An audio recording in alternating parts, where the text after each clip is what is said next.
कल हमने कहा था स्त्री के बिना घर सूना है, कहा था।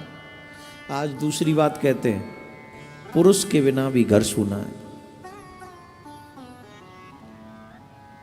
अगर घर में पुरुष ही ना हो तो घर की कामना करके देखो, तुम्हारे कोई भाई नहीं होगा, तुम्हारे कोई पिता ही नहीं होगा, दादा ही नहीं होगा, बेटा ही नहीं होगा, मामा नहीं होगा, चाचा नहीं होगा, ताऊ नहीं होगा, और आजकल के लोगों के लिए फ्रेंड नहीं होगा।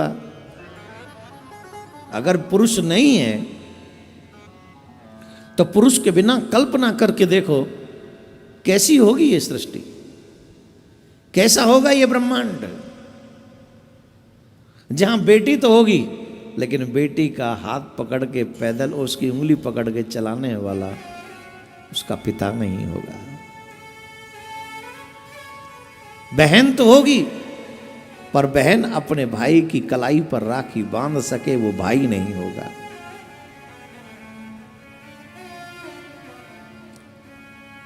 सुंदर सुंदर कन्याएं तो होंगी, शादी के योग्य आयु भी होगी, पर किससे शादी करें कोई ऐसा पुरुष नहीं होगा।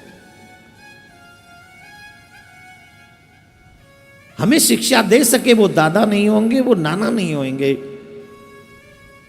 एक मिनट ये कल्पना करके देखो कि पुरुष के बिना भी सृष्टि कैसी होगी। क्या संभव है? नहीं, ये संभव नहीं है। इस सृष्टि को चलाने के लिए पुरुष की भी आवश्यकता है। बेटी को सुरक्षा दे सके ऐसा बाप चाहिए, बहन के साथ हाथ से हाथ मिला के खड़ा रहे ऐसा भाई चाहिए, और जीवन भर उस स्त्री का मान सम्मान बचा के रखे ऐसा पति चाहिए, और अपनी मां पर अपनी जान भी न्यौछावर कर दे ऐसा सपूत पुत्र चाहिए। मां रो रही हो, बेटा बाहर से आए, पूछे मां क्यों रो रही हो? मां का आधा दुख तो उसी समय समाप्त हो जाता है कि मेरे बेटे ने मुझसे पूछ लिया।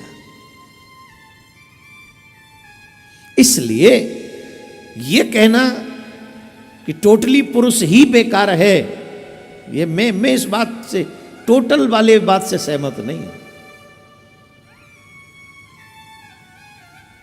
हमें यह भी ध्यान रखना होगा कि इस ब्रह्मांड को चलाने के लिए, सृष्टि को चलाने के लिए, घर को चलाने के लिए एक पुरुष की आवश्यकता है, एक सतोगुणी पुरुष की आवश्यकता। वो पुरुष सतोगुणी होना चाहिए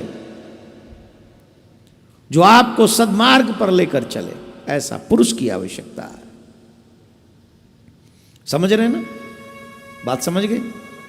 तो कल हमने कहा था कि देवियों के बिना भी सृष्टि की कल्पना नहीं की जा सकती।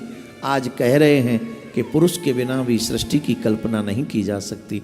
इसीलिए दोनों एक दूसरे के पूरक हैं। एक दूसरे का आदर हम स्त्री और पुरुष दोनों को करना होगा, ये परम आवश्यक है।